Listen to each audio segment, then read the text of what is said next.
Hello, welcome back.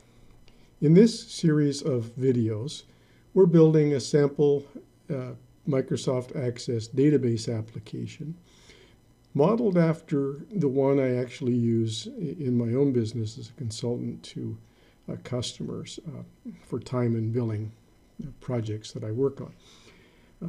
Up until this point, we have built a handful of tables and discussed some of the design principles behind how we design those tables and the trade-offs we made between rules of normalization, or how to build a properly designed table, a set of tables, and the business rules that we have to accommodate within our database. Before I go on and show you the next set of tables that we're going to add, I'd kind of like to review or summarize a second aspect of table design that we haven't really touched on to this point. And that is that in addition to the actual structural design of the tables themselves, we can also identify different roles or purposes or functions for those tables. So far we have seen three, and we'll add some others as we go. But the first three types of tables we've seen are simply those which are lists of members of a group. And we have two examples of that: customers and phone numbers. These two tables are essentially lists of entities of this type, customer. It has the customer name in the table, that's the entity, and the attribute or the property that describes that customer is the name. I'll talk about the DBA for customer ID field shortly, but the essential purpose of this kind of list table is to simply create a storage container, a table, for the entities that we're going to track. It's a list. The same is true of the phone numbers. They're simply the phone number and a couple of attributes that apply to that phone number. The number itself and any extension. Now, in both of these tables, in addition to the actual attribute listing, we have a couple of key fields, and we'll get to those again a little bit later in our discussion. In addition to list tables, we have what we call lookup tables. Now, lookup tables are phone type and priority so far, and there are many other potential lookup tables. A lookup table is a table in which we have a small or relatively small closed or static list of possible attributes that we're going to assign to another entity. The phone type lookup lists, at this point we have 8 types of phones identified. That's a small list. It's closed. We're not going to add new phone types very frequently. If we do, there'll be a really good reason why we have to accommodate something that didn't exist before. And chances are that we will not ever need to remove one. It's a small closed list of attributes. A phone is a home phone. A phone is a work phone. Something that describes, sort of like an adjective. And one way to think of that is the main list table is the noun, and the phone type or attribute from the lookup table is an adjective describing that noun. It's a home phone. It's a work phone. It's a mobile phone, and so on. And the same is true for priority. Right now, a small closed list. Probably not going to be expanded, probably not going to be shortened.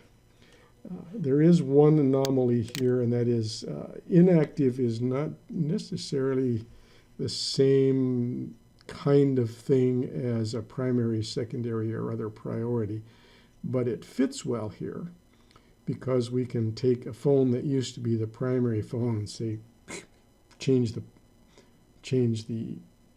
adjective describing it from primary to inactive by flipping the ID or the foreign key from 1 to 4, and that then marks that as inactive. So it works really well, and as I say, sometimes our business priorities modify slightly how we look at our lookup tables and even our entity tables. So final type of table is what I call a relationship table. These are often junction tables like this one. They can also be one or one-to-many tables. This one is a really good example because it indicates the relationship between customer phones and, between customers and the phones that those customers use. In this case, it's a many-to-many because each customer can have multiple phones, and each phone can be used by multiple customers. And we briefly mentioned in a prior video that this type of many-to-many resolved into a junction table like this is a very common structure we see in many places. In most databases will have something like this, and it is a way to handle the fact that we need to show a relationship between these two entities. How does this one interact together? Customer uses phone. Phone is used by customer. And this one also includes a foreign key back to our lookup table, which indicates whether that's the primary number or, in this case, an inactive number. They used to use this phone number, they don't anymore. We don't delete the record because we don't want to lose that bit of history, but we don't want to call it knowing that it's no longer used by them, so we flag it as inactive. So those three types of tables that we have developed so far are the initial set that we'll look at. We'll probably see a couple more in the next video after this one. It might be a little later in the series.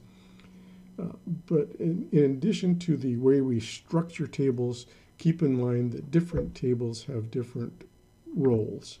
One way to think of it is that some of them are primarily lists or nouns, the names of things. Some of them are attributes or lookup tables that we can apply. We could talk about, again, a home phone versus a work phone. And some of them are tables which indicate how those two lists or entities relate one to the other. The relationship type tables, the one we're looking at here is many-to-many. A one-to-many table would also be a relationship table. And as a matter of fact, with that, we are ready to start looking at some additional tables in this sample database based on address and email. One of those new tables we look at will be a many-to-many, like customer phone, and the other will be a one-to-many. Okay, so I have rearranged my screen so you can see the next set of tables, and I went ahead and built these the same way I built the original table for phones, and I'm just going to talk through some of the decisions about how I made this rather than the whole process. First of all, we have the customer table again. That's the list of customers. And we make the assumption with addresses that two or more different customers can share an address. So we decided to make this a many-to-many. So a customer can be associated with more than one address. That means we have to have a list table for addresses. And in this table, we need to create one field for each data point or each data value or each bit of data that's important with regard to this particular item. These are, again, to use the term, natural language term of an attribute or an adjective. These are the adjectives that describe this particular entity, which is an address. It consists of a main address, address 1, and a secondary address, address 2. Sometimes an entity will have only one address, sometimes it will have two. Now this is a case where right away, whenever we see holes in data like this, as you recall from earlier discussions, we don't like that. We want to see either a value or resolve that into a child table. This is a case where I frequently have compromise between strict normalization and practicality, and I think a lot of experienced developers do the same thing. We recognize that this is a very common kind of address where we have the street and then within that building multiple units. So this is a small office in a larger office building, perhaps, Suite 101. Although we generally don't want to see this kind of holy data or data with holes in it, it's a reasonable trade-off for those cases where it saves a lot of additional complexity that we don't really need to worry about so much. Address 1, address 2, city, state, and address postal code. These are all based on US standards.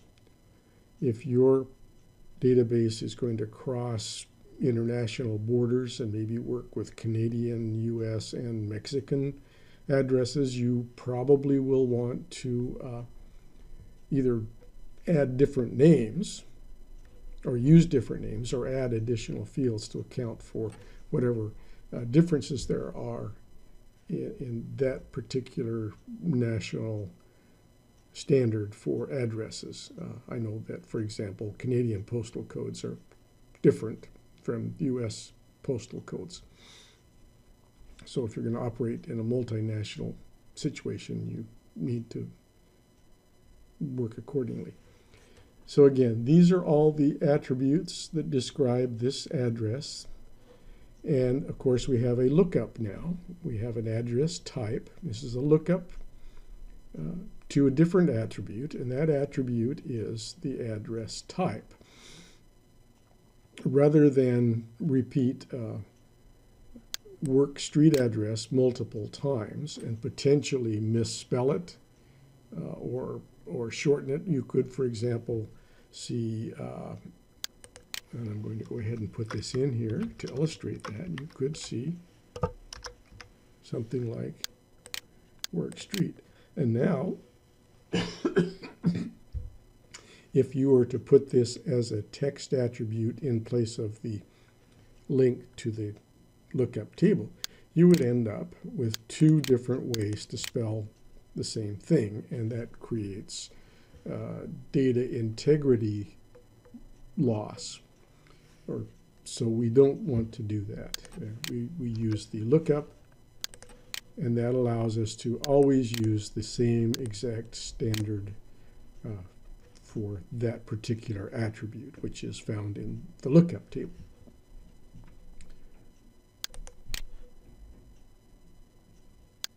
I have distinguished between work street addresses and work PO boxes. You may find that in your particular implementation that's an unnecessary distinction. It all depends on the rules that apply. But the database principle here is that by creating the lookup table for that, you are free to generate whatever list of lookup attributes you need or want for your situation, and the table structure stays the same. We put the priority on the customer address junction table, and remember I also referred to this as a relationship table because it tells me that customer 2, and that would be these guys, have one address here and another address here. So these two addresses both apply, or both relate, or both are used by this customer. However, customer 4, which is Rainbow Heights LLC, also uses address 2, as do each of these other customers. Rainbow Heights, Rainbow Crest, Rainbow Ridge, Phase 1 and Phase 2 all use this same street address. I am not sure from a legal standpoint whether that's what would be done. I know that from the business model, these are supposed to be separate entities, and I'm not sure that this would be appropriate from a strictly legal or a liability point of view, but for our purposes, which is designing a billing database for them, we're going to assume that that is a valid structure, that they're sharing an address. Just recognizing the potential for that being changed in a real-world situation where legal liability might force them to use different phone numbers and different addresses and so on to maintain that separation. It's always a trade-off between business rules and database design rules. Okay, so that's our second set of tables. Address working very much the same way as phone number. We have a couple of list tables now, list of customers, list of addresses, a relationship table that talks about how these two relate to one another, and the priority, for example, customer 2, which is the master here. The PO box is their priority 1, and the street address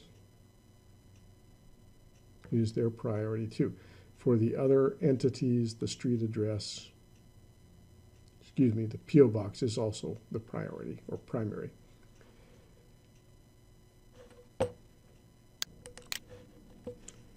For our final set of tables, we have adopted a slightly different approach, and I'll explain how that works as we move on to the customer email.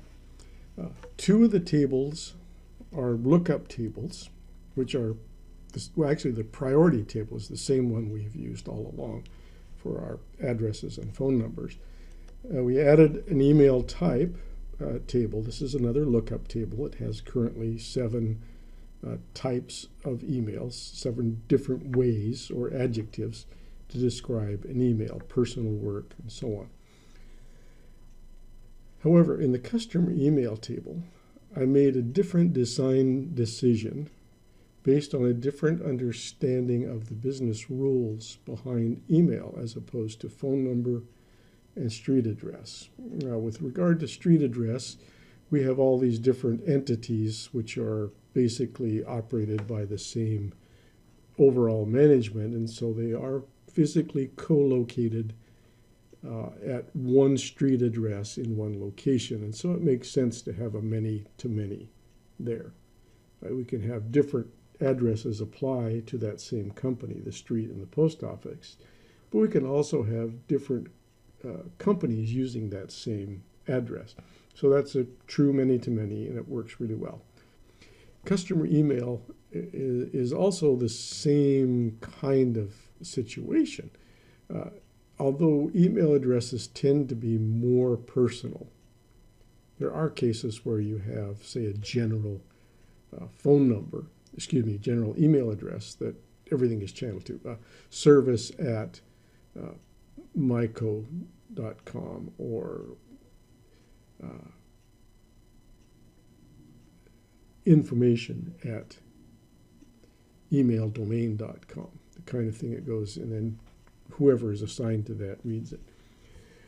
But even at that, I think it's probably the case that we have crossed the threshold here, and an email address is probably more personal in most situations. So I decided, rather than have a junction table with many email addresses being used by many customers, I'm going to go ahead and assume that any email address I get belongs to one and only one customer.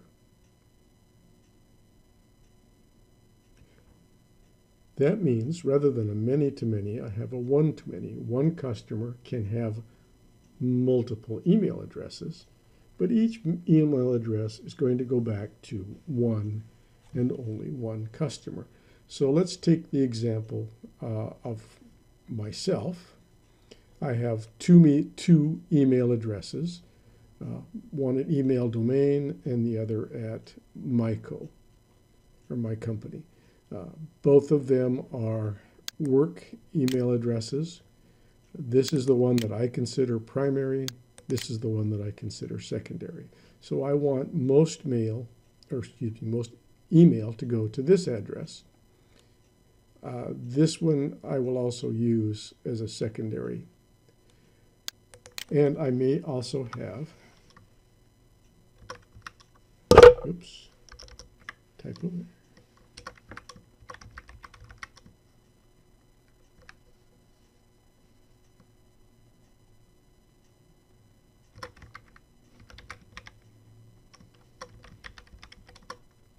Just make up a name as I go, and that is a personal number, and it is, as far as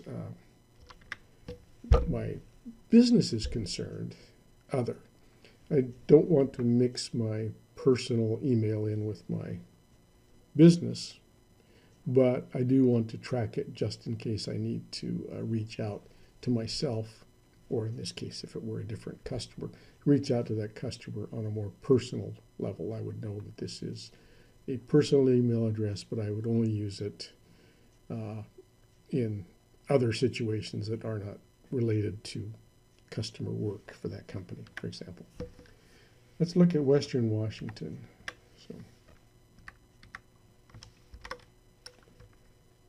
And we'll give them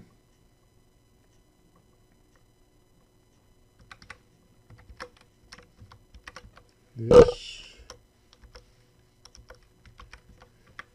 email address, and we'll say that is a work, and that's their primary.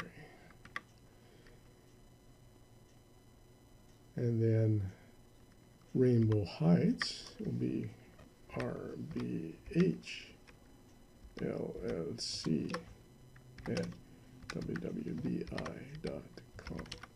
That's also a work email, and it is their primary. So I won't go through and add one for everybody else, but you can see the general ID here. If someone sends an email to wwbi, it's going to go to the same domain, wwbi.com. But within that domain, it's going to be redirected. So again, returning to that earlier point, I think we can count on emails being primarily associated with one entity in our customer, as opposed to that many-to-many. 10 different people all use the same email address.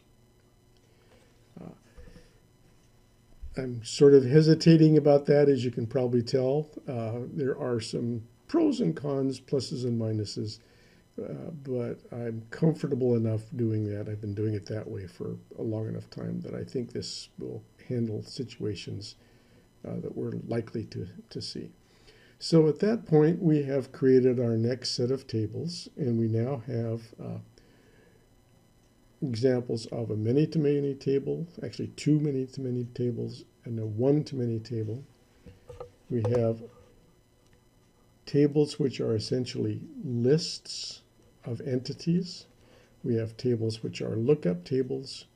And this one, which is now sort of a combination of a list of email addresses, but it's also a relationship table because it tells how each of these email addresses relates to a customer. So this particular one-to-many table serves two different roles. It's both a list table and a relationship table because it tells me what is the relationship between customer and email address.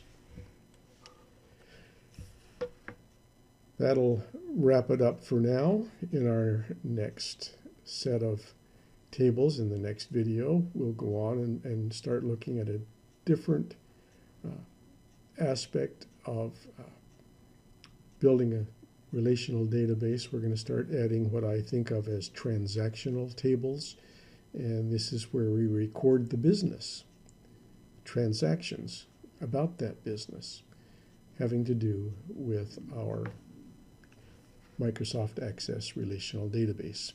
If you like what you've seen so far, please subscribe.